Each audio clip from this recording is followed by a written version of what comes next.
চোখ বন্ধ করে ভাবুন, প্রচণ্ড গরমে দাঁড়িয়ে আছেন, মনে হচ্ছে জীবন যায় যায়, আর তখনই শুনলেন এটা কিছুই না, এর চেয়েও ভয়ঙ্কর তাপদাহ ধেয়ে আসছে। দীর্ঘ ইতিহাসকে তছনছ করে ধেয়ে আসছে এক দানবীয় শক্তি, সুপার এল নিনো। বিজ্ঞানীরা বহুদিন ধরে যে সতর্ক বার্তা দিয়ে আসছিলেন, জলবায়ু পরিবর্তনের সেই সংকেত এখন বাস্তবতায় রূপ নিচ্ছে। পৃথিবী কয়েক ধাপ এগিয়ে যাচ্ছে অসহনীয় উষ্ণতার দিকে।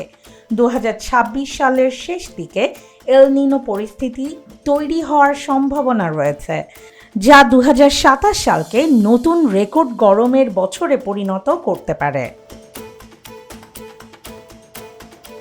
এল নিনো হলো একটি পর্যায়বৃত্ত জলবায়ু ঘটনা।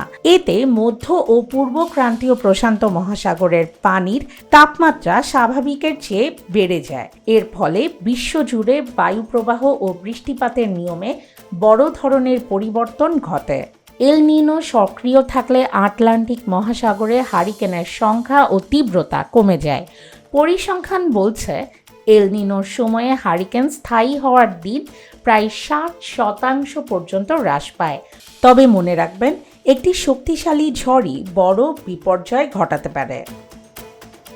আবার প্রশান্ত মহাসাগরের উত্তর পূর্ব অংশে, বিশেষ করে হাওয়াই অঞ্চলে এল নিনো ঠিক উল্টো প্রবাহ ফেলে।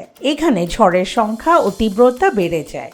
এশিয়ার টাইফুন প্রবণ এলাকায় ঝড়ের সংখ্যা খুব বেশি না বদলালেও ঝড় সৃষ্টির স্থান পরিবর্তন হতে পারে।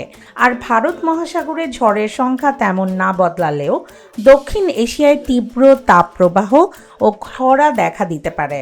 বাংলাদেশের মতো উপকূলীয় দেশগুলোতে এল নিনোর সরাসরি প্রভাব, ঘূর্ণিঝড়ের সংখ্যা খুব বেশি দেখা না গেলেও এর পরোক্ষ প্রভাবে তীব্র তাপপ্রবাহ ও খরা দেখা দিতে পারে।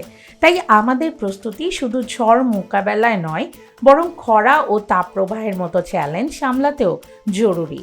সাইক্লোন সেন্টার, আগাম সতর্কবার্তা এবং স্থানীয় জনগণের সচেতনতা সবই আমাদের নিরাপত্তার মূল চাবিকাঠি। প্রকৃতির অনিশ্চয়তার সঙ্গে লড়াই করতে হলে প্রস্তুতি আমাদের সবচেয়ে বড় শক্তি।